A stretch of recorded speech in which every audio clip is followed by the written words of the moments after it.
Good evening, everybody. Tonight I'm going to do a brief tutorial about two essential ingredients of the archaeologist. And I'm probably going to do a series of these as I get a chance and as time permits. But there's two things that I'm going to go over tonight. The first one is the archaeologist's briefcase, and the second is his knapsack. Each of these things carry things that are fundamental to do the job. So the first thing we're going to do is we're going to look at briefcase. And the first thing that you look at in here is a pair of reading glasses, because I need reading glasses to read. I can see perfectly without that. Here we have several adventure logs. These are little notebooks for taking notes, making notes about locations, geology, that sort of stuff. Very simple.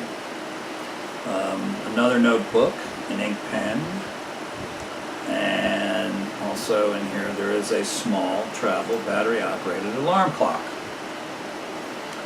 Additionally, I have a notebook. I have a quad-ruled steno book, meaning it has graph paper. Graph paper is very handy in laying out a site when you're doing the initial survey. Oops. Everything's falling out of my hands. There's other things in here. I have a magnifying glass.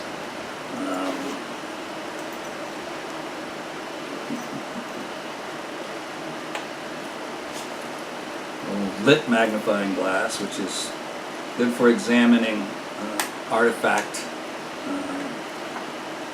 qualities and examining things of that nature. And in the back, I have nothing. To be honest, too, there's other things I keep in here, snacks, things of that nature. And I sort of put little things in designed for each adventure. But this is where you keep your records, all your record keeping supplies. Now let's get into the knapsack. The knapsack, and this is an old knapsack. I've had it for probably 25, 30 years now. My interest in archaeology goes back to when I was 7 years old. I read a book that was written by Leonard Trowel, and it was called Lost Cities. And ever since that time, when I read that book, I've been fascinated both with history and with archaeology. So, moving right along, one of the things I keep are sample bags. And these bags are designed to store artifacts, small artifacts. For example, when you first go and you discover a suspected site, you will do a test dig, which is usually a 1 foot by 1 foot square hole, or a little bigger, maybe 2 foot by 2 foot, that you'll dig down, and then you will take and you will run the dirt through a sieve. And that in turn will let the dirt flow through and leave any artifacts behind. So you'll do a test dig before you map out an area where you actually do the digging, to make sure that you found an area rich in artifacts. That 1 foot by 1 foot square hole, dug down to a couple of feet, will pretty much tell you how rich the site is and what kind of artifacts that you have. Another thing in my knapsack, which is kind of handy, is a folding shovel.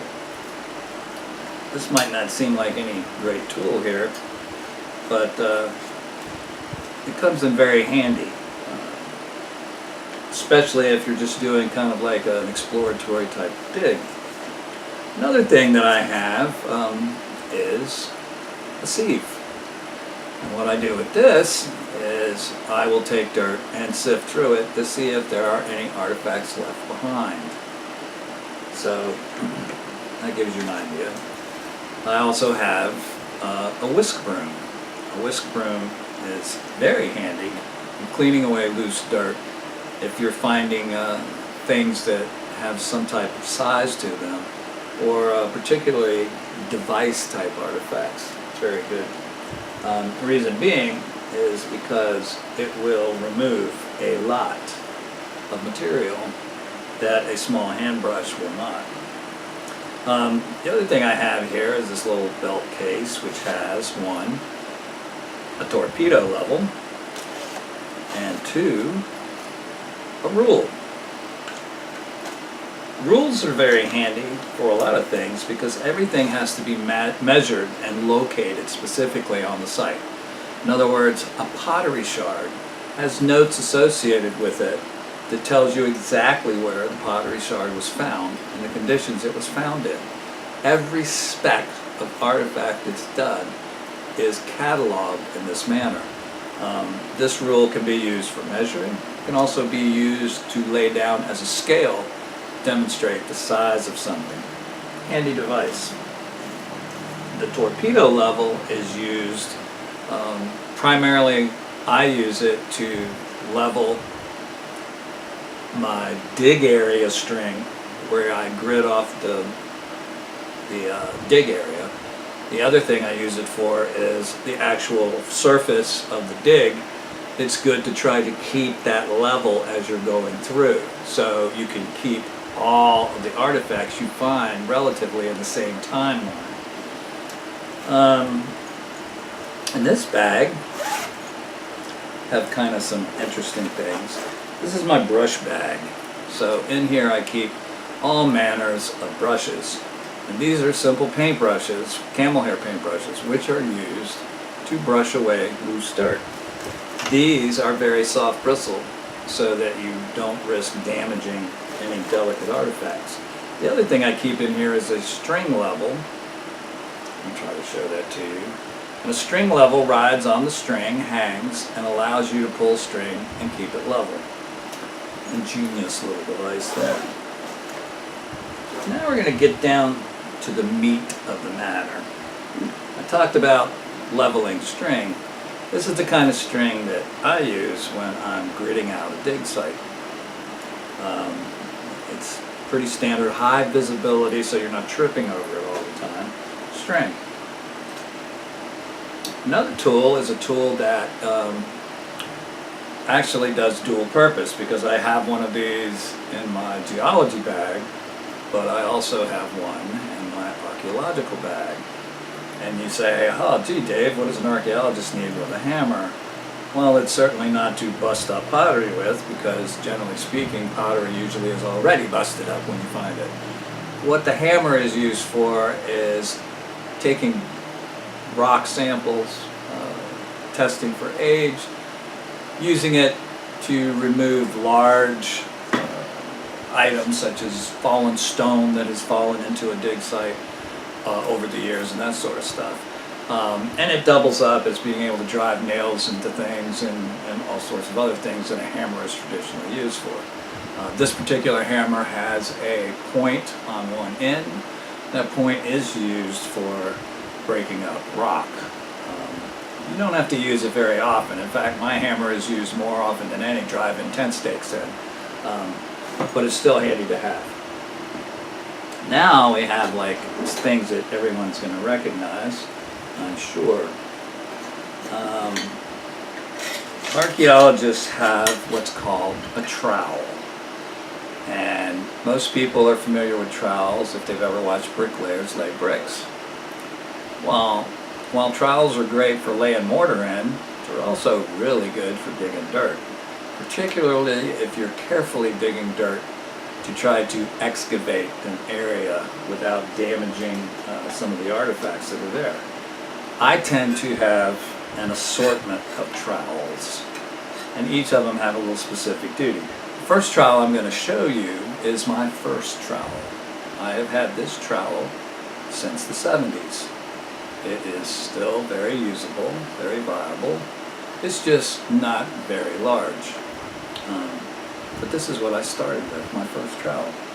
Rather proud of it. Trowels come in all shapes and sizes. Here is another trowel that I work with on a regular basis. A bigger trowel, and let's see, I know I got other stuff in here. Oh, yeah. And here is a flat face trowel. This trowel is really handy as well. Each of these trowels, however, has a very specific dig pattern and use, so it's good to have a lot of them. A tape measure, standard tape measure. This one's made by DeWalt. Again, this can be used for measuring, marking off a grid. It can also be used as an indication of scale. So, next we have tools that are sort of specialty items. Toothbrushes. Not for brushing teeth, but to help clean artifacts. Something else that I have is this little bag right here of tricks. And in it, these are actually artist tools for doing like palette painting. They're like different kinds of palette knives. However, because they're plastic, and I've seen archaeologists using plastic knives, plastic spoons, plastic forks. There are things that are just handy to use, but this palette knife is very helpful. This little mini trowel palette knife, this, and this are all very handy for clearing out dirt around very fragile or delicate artifacts, such as pottery shards, or the remains of some item that was broken into a gazillion pieces. Because one of the things that happens in archaeology is you have this thing called restorative archaeology, where they will take all the shards of something and reassemble them so they can get an idea of what exactly it is that we just found, other than all these little weird things. The next thing I want to go into, there's a couple of things here.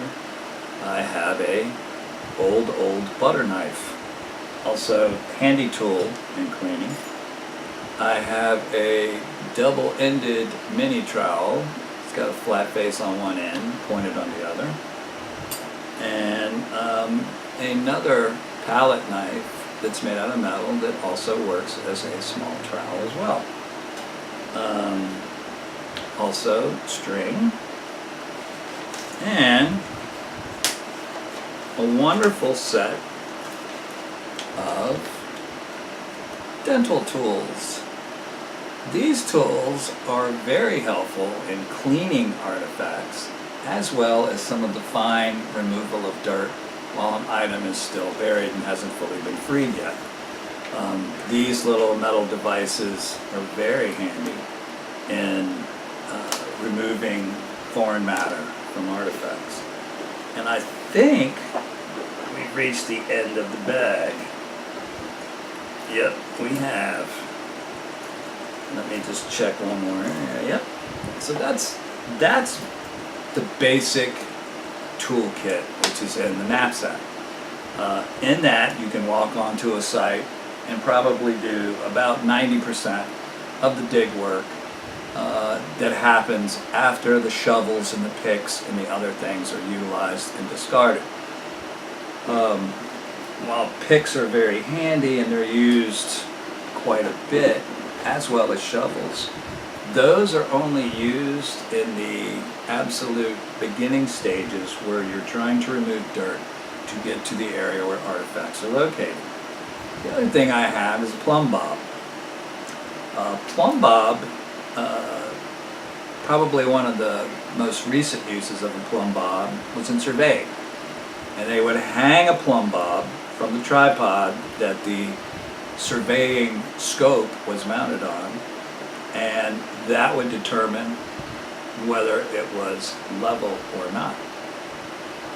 So a lot of these little things are for precision. In other words, if we want to map a site, and by the way, before any real serious digging is done, a site is laid out, grid is laid out, the grids are numbered or otherwise identified, and afterwards that identification is used to catalog artifacts that are found on the dig. So that's our main two items that we're going over tonight. The briefcase, which basically carries documentation tools, paper, pens, grid paper, graph paper, whatever. Those things are used to document.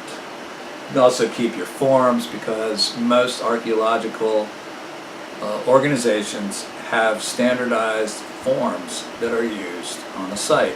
And those forms basically have information that identify the site, identify its exact location, along with coordinates and that sort of stuff, and also a documentation of the overall site itself. A site map, for instance, which has the grids laid out on it and the markings or the nomenclature of each grid, what each grid's identifying nomenclature is. A grid is laid out, or a dig site is laid out from a single point that's determined by the managing archaeologist or the managing dig person that's on the site. A central spot is located and a stake is driven, and from that point the rest of the dig site, which is usually rectangular, is run out and mapped out, and then digging can begin.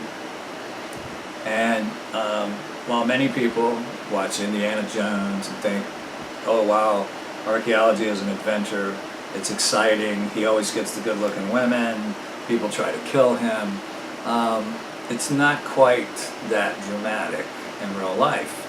In fact, most of the time you're sitting out in the hot sun, sweating your butt off, doing very meticulous work in dirt.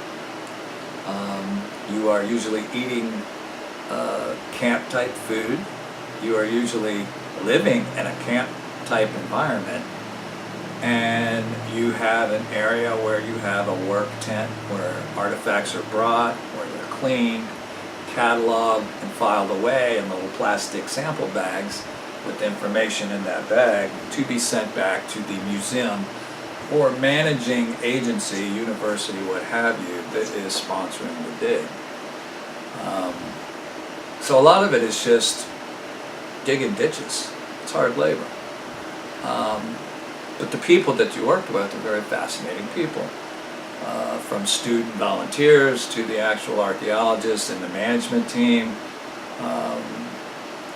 which is kind of a cool thing. Archaeology is such a cool thing because it's a very understaffed and undermanned field of science. Not so glamorous as one might think. However, what tends to occur is it's the only field in science that you do not have to have a degree to be a functioning member of the team. Positions begin at volunteer level, where you start as a gopher. You're carrying things to people. You're taking stuff from one spot to the other, instead of a person having to get up, brush off his knees, clean his tools, walk over to where he's taking it. You do a lot of running, errand running. The second level that you get into is actually operating a sieve, where you're sitting there with a big box that's got screen in it, and it's got two legs on one end, and you're shaking it as the dirt is put into it and going through what's left behind to see if you have any artifacts such as arrowheads, pottery shards, what have you. And it's very important to not throw any dirt away or put it aside until it's been run through the sieve, because you never know what you're going to find or what you're going to miss. So the sieve work is actually very important. The next position, as you're moving up the ladder, is a digging assistant, and that's a person who basically digs. And he basically digs where he's told to dig, and he digs as he's told how to dig. Above that is a certified digger. Now, a certified digger has sufficient experience to actually supervise the digging on a site. he would basically tell the volunteer diggers where to dig, what to do with it, that sort of thing. That's a certified digger. Now, as you continue to move up, you can get all the way up to a site manager. And a site manager is authorized, due to his training and experience, to actually run a dig independently of an on-site archaeologist. Now, he still reports to an archaeologist, but he may be doing so via cell phone, via email, via different standard forms of communication when something occurs. And when something special occurs, that may warrant the actual archaeologist to show up. And that does occur. But what this does is it frees up the educated archaeologist who has the degree in the discipline to do other work besides the actual mundane operation of the dig site itself. Because it does become very mundane. You are repetitively doing the same simple tasks over and over and over ad nauseum. So it's a career area that, you know, requires dedication and patience, a great deal of patience.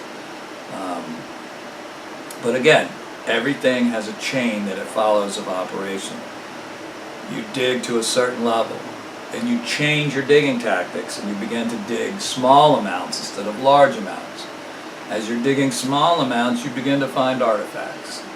Those artifacts are in turn collected, noted where they are located, photographs are taken, photographs of the location are taken with the artifact in place.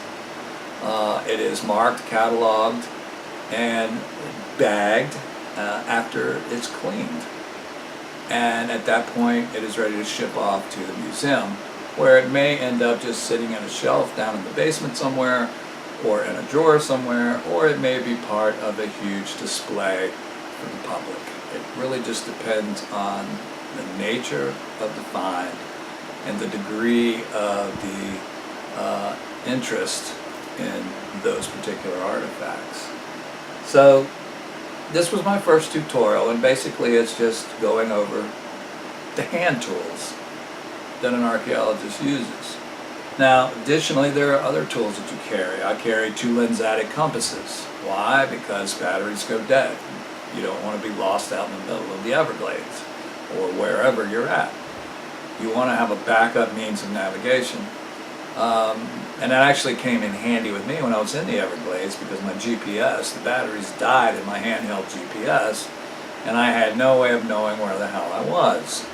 So I had to use a standard geological map and a compass to find my way back out from where I was, because everything looks the same when everything around you is basically swamp. So it's good to have a backup as far as navigation goes. Something else that you carry is a map bag, and the map bag keeps your mapping tools, your graphing tools as far as navigation goes, your compasses, and your GPS device is kept in a map bag. Also in the map bag are, hey, maps. That's right, geological survey maps that show you elevation, locations, grid coordinates. All of those things are useful in documenting a site location. I actually buy a geological map for an area that I'm working in, so that I can literally draw out the site on the actual map, so that I have a permanent record of not only the area topographically, but also of the site itself and its general location on that map. Also very helpful and part of the documentation that would go with what is found there back to the sponsoring agency or museum. So the first thing I want to tell people is, don't go out and buy this stuff and start digging. Most states have laws against just someone going out and digging up artifacts.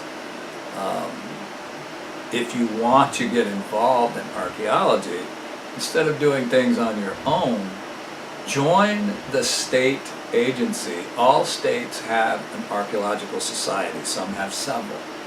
Those archaeological societies are great places to join and to go to. There you will meet archaeologists, other volunteers, other digging personnel, and people that are just historically interested in the subject. Good company, most of them who are well educated, most of them are not, dipshits or fucktards. They're normal people who are into what they're doing and a lot of fun to hang out with. There's not so much of the ego involved either that you find in other disciplines of science. I will say this, like any branch of science, it's very difficult to alter the current notion of historical content.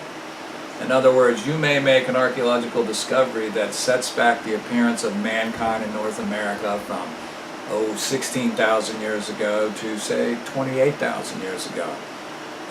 No one's going to buy that when you first come out with it, and it may take years before someone actually accepts it. Generally speaking, it's going to take more finds that are similar to yours to prove that your find isn't an artifact or artifactual, meaning that it's something that's sort of out of place due to some unknown reason. Someone dug it up before and reburied it, or it was carried by a natural event like a landslide or a flood or whatever. There's things that create anomalies in every field of science, and a single occurrence of that is considered artifactual and is not generally accepted as a game changer until more information similar to it confirms that there's something to it. Just like any other branch of science, it is empirical.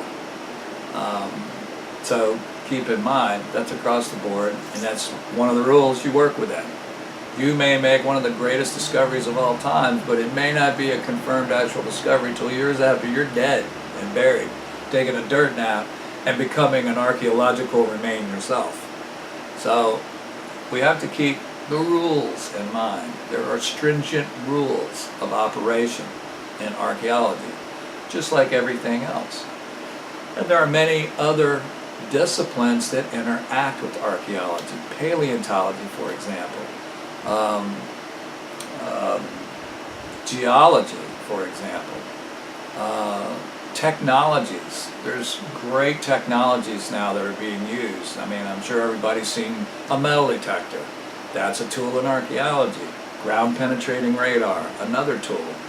You see that used more often in archaeological digs that have to do with the relatively modern era from around the 1600s forward, where more metal was incorporated in items and in artifacts.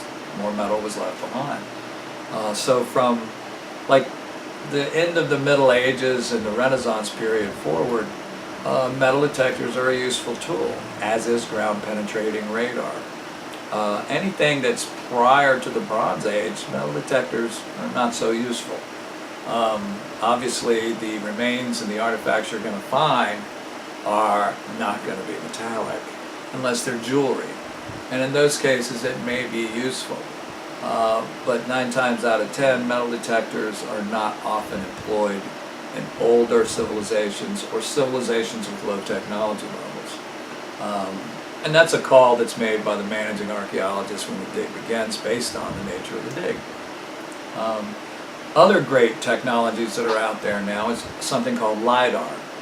Lidar is a hybrid technology utilizing laser technology and radar technology that literally does a 3D map of the topography, but it sees through the ground cover, it sees through the foliage, it sees the actual contour of the dirt below the trees. So you could literally fly over a jungle and find the ruins of a lost city without ever having to put foot into the jungle. You end up getting an aerial view map that literally shows contours. And satellite photography. There's a whole branch of archaeology that solely concentrates on the use of satellite imagery to locate lost cities, to locate archaeological remains. There are, as I mentioned earlier, restorative archaeologists. Restorative archaeologists rebuild artifacts and reassemble them into their original shape.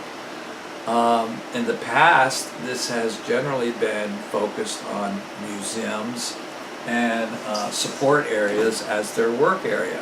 However, it's becoming more and more apparent as time goes on that much of what was associated with working inside or working in the museum has also gone out into the woods and also gone out into the wilderness to do things on site.